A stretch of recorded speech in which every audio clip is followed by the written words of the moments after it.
Dan 3 hari itu 7 kali saya buat kebaktian, buat seminar, dan mereka harus ikut semua. Mereka dengar saya ngajar. Saudara, murid-murid saya ada yang dari penjara. Salah satu hobi saya adalah menjemput orang yang bebas dari penjara. Itu menyenangkan sekali. Apa sih bedanya orang keluar penjara dan keluar rumah sakit? Yang disambut yang mana? Terus saya tanya, orang keluar penjara dan keluar rumah sakit bedanya apa? Yang dijemput, yang disambut itu yang keluar dari mana? Rumah sakit. Kenapa? Sembuh. Sembuh gak jadi mati. Tapi kalau keluar dari penjara, keluarga malu. Tapi itu salah satu hobi saya. Saya akan sediakan waktu. Saya punya kontak dengan sekian banyak penjara di Indonesia. Saya punya kontak. Jadi para sipir penjara itu kalau ada yang mau lulus dan nggak ada yang nampung, dia pasti telepon saya. Padahal dia lulus 2 bulan sekian. Oke, siap. Dan waktu jemput saudara itu ada sebuah perasaan saya nggak bisa cerita. Betapa bahagianya dia. Yang terakhir saya jemput 15 Mei yang lalu di Nusa Kambangan. Warganya malu punya anak ini. Saya bilang begini, kalau dari Nusa Kambangan itu harus urusan surat itu ke Purwokerto, karena itu pengadilan tinggi di sana. Nah, saya harus tanda tangan sebagai jaminan supaya kalau ada apa-apa, ya saya harus bertanggung jawab. Maka itu hampir nggak ada orang yang mau menebus orang yang dalam penjara karena risiko. Misalnya ada sisa hukuman, biasanya di Indonesia itu penjara itu kalau sudah 2/3 jalan hukuman dan kelakuannya baik, maka boleh ditebus, harus bayar, dan sisanya itu harus melapor, entah seminggu sekali, entah 2 minggu sekali, entah sebulan sekali, tergantung kasus. Nah, kalau sampai orang ini lagi yang menjamin ini, yang tanggung jawab harus masuk. Dan saya suka sekali menandatangani pembebasan bersyarat itu, karena banyak orang nggak mau. Di situ kesempatan saya muridkan mereka. Sambil Injil saya beritakan. Amin. Kira-kira orang itu terima Yesus nggak kalau melihat fakta ini? Terima. Terima. Saya kalau pelayanan ke penjara nggak cuma khotbah, enggak. Banyak gereja punya pelayanan di penjara, rutin. Tiap hari Kamis gereja ini, hari apa gereja. Kalau saya akan tanya anak-anak mereka, karena kebanyakan anak-anak yang bapaknya di penjara itu nggak bisa sekolah, kan nggak punya uang, betul tidak? Nah di situ saya biayai sekolahnya anak-anak itu. Terbuka hati mereka dengan Injil kalau saya lakukan itu? Terbuka. Jawab terbuka tidak? Iya. Terbuka. Bahkan walaupun belum banyak karena keuangan, saya memberi modal untuk para istri yang suaminya di penjara untuk punya bisnis kecil-kecilan, entah warung makan, entah jual pakaian, entah jual pulsa handphone. Saya beri modal. Sebab suami nggak kerja di penjara, apalagi bertahun-tahun. Nah di situ saya punya tim yang suruh kunjungi anak-anak mereka. Tak mungkin saya semua, nggak sanggup sih. Saya delegasikan pada anak-anak saya yang sudah jadi murid saya. Kamu ke kampung ini, cari 3 orang ini, itu anaknya ini, bapaknya di penjara itu. Nah sampai datang jenguk, memberikan uang, ada yang memberi pelajaran tambahan. Saudara, di situ Injil diberitakan. Amin. Tidak ada yang amin. Oh, sudah amin. Amin. Maka itu dengan musuh Injil itu bukan setan. Setan sudah kalah sejak Yesus mati. Musuh Injil itu orang Kristen pelit. Siapa musuh Injil? Orang pelit.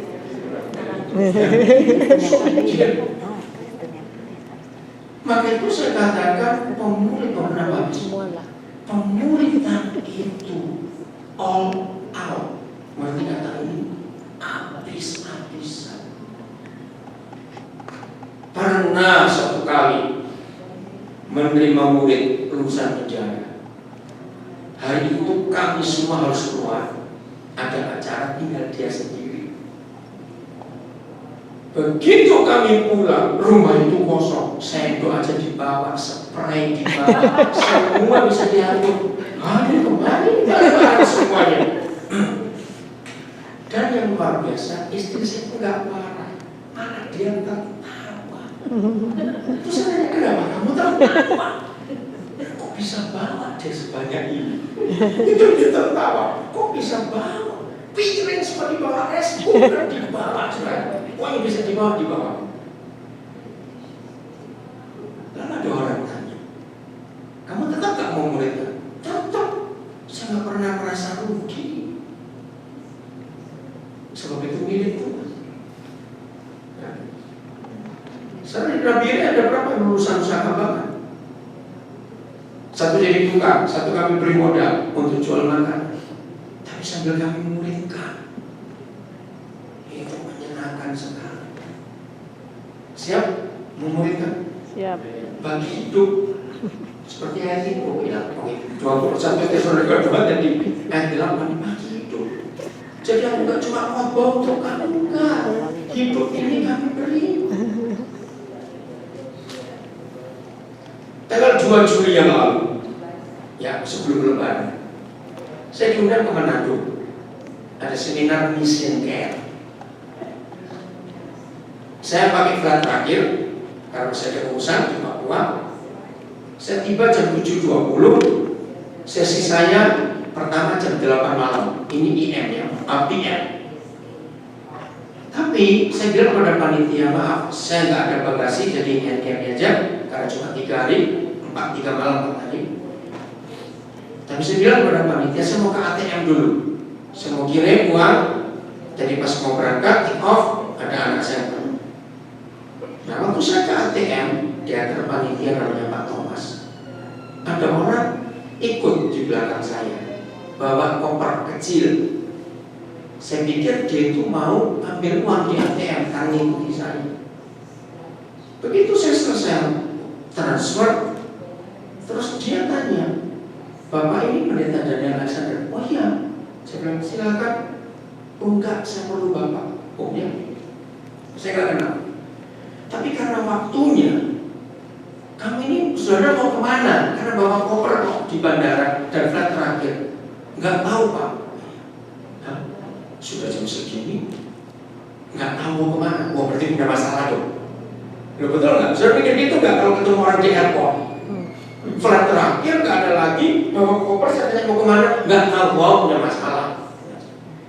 Terus saya bilang pada panitia, boleh nggak saya ajak dia di mobil seperti sama? Oh boleh. Ya ampun, begitu di mobil dia cerita, ih masalahnya berat ini. Pembicaranya 3 orang pendeta saya, Pak Peter Condro dan Pak Erastus Sabtono. Saya tanya pada panitia, tidur kami bagaimana? Kami satu kamar di rumah jemaat di hotel? Oh enggak Pak, Bapak semua di hotel dan masing-masing satu kamar. Oh baik kalau begitu. Saya tanya, boleh nggak saya ajak nginap saudara ini dengan saya? Saya minta izin dulu sama panitia. Pak Thomas saya bingung. Dia nggak jawab iya, nggak jawab tidak. Kira-kira bingungnya kenapa? Kalau saudara jadi Pak Thomas, panitia. Ayo bingungnya apa? Belum kenal. Belum kenal. Nah itu prinsip saya hidup. Saya ini nggak takut tidur dengan orang yang baru saya kenal. Karena prinsip saya hidup asal dia orang, bukan orang-orang. Bahasa Inggrisnya apa ya?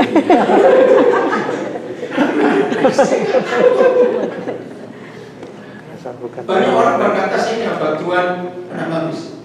Enggak. Hamba Tuhan yang apa terserah. Kalau saya diundang oleh satu gereja atau satu panitia, saya selalu tanya, nginepnya di mana? Di rumah orang, jemaat, atau di hotel? Kalau istri saya tidak ikut, ini kebiasaan saya, maka saya akan bilang kepada panitia, tolong carikan anak-anak muda atau bapak-bapak, pokoknya siapa saja yang lagi yang menemani saya. Loh, kok bapak begitu? Karena saya ingin bagi hidup. Terus saya tanya, tergantung hotel itu kamarnya berapa besar, bisa untuk berapa orang. Saya mau full kapasitas itu dipakai semua.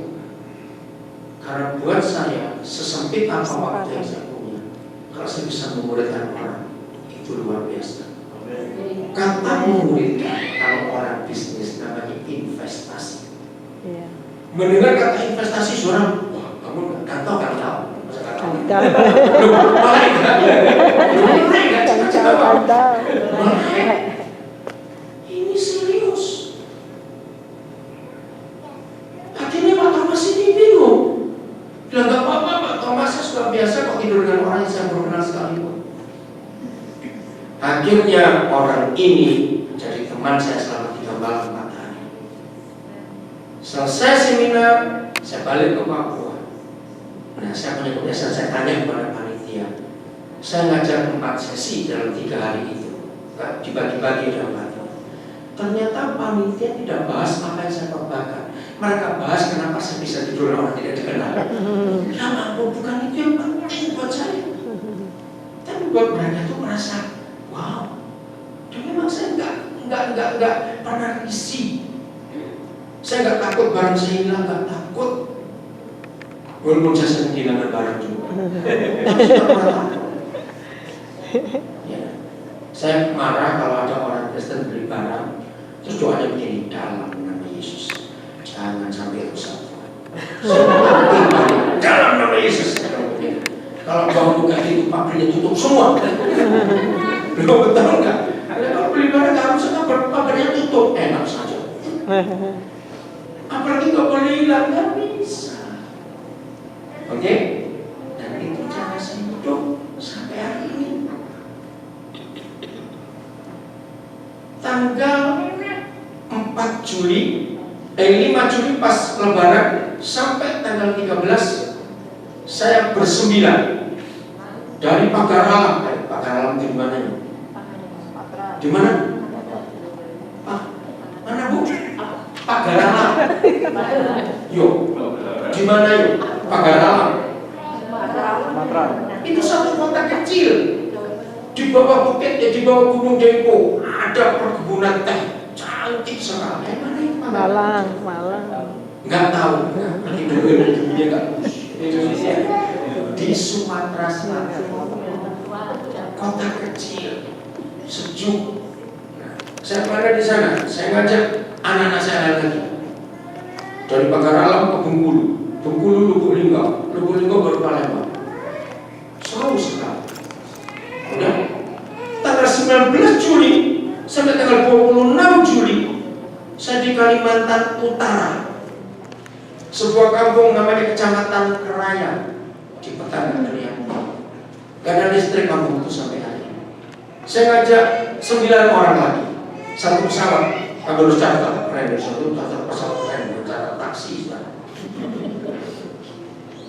26 tiba di Jakarta, 27 tiba di Jakarta, 28 saya berangkat ke Amerika kemarin ini sampai hari ini masih di sini. Dan itu cara saya hidup memuridkan orang, saya terus kontak mereka. Maaf saya cuma cerita. Sebelum ada WhatsApp, tahu WhatsAppnya? Saya ini biaya telepon saya 1 bulan. Saya cuma cerita, jangan mikir macam-macam. Biaya telepon saya 1 bulan itu nggak pernah kurang dari 6 juta rupiah. 1 bulan. Maka itu saya ingin punya penemunya WhatsApp itu. Saya mau berterima kasih pada dia. Sejak adanya WhatsApp ini, biaya telepon saya luar banyak sekali, saudara. Kenapa saya biaya telepon begitu tinggi? Karena saya memuridkan orang dengan internet, dengan semua fasilitas yang ada, saya kontak mereka. Sehari sekarang saya ini paling dikit terima 500, baik SMS, baik itu WhatsApp, baik itu apa saja, lain semua. Saya pakai semua fasilitas yang ada untuk kontak orang. Jadi saya intens dengan murid-murid saya. Dan terus begitu. Ini kok wajahnya gak enak sama saya. Kok wajahnya gak enak. Udah saya selesai aja kan gak enak wajahnya. Ngerti sekarang memulihkan kenapa iblis gak suka? Karena menghasilkan orang seperti Yesus. Dididik, dinasihati semuanya. Saya pernah punya murid 6 tahun di penjara di Amerika. Pindah sampai 7 kali. Yang paling lama di Youngstown, Ohio. Wah, itu susah. Itu paling lama di sana 4 tahun. Saya kunjungi rutin. Bukan anak saya. Satu kali yang jemput saya, itu kalau naik pesawat harus turun. Pennsylvania yang paling ujung yang ada 600 jembatan, bukan ini dia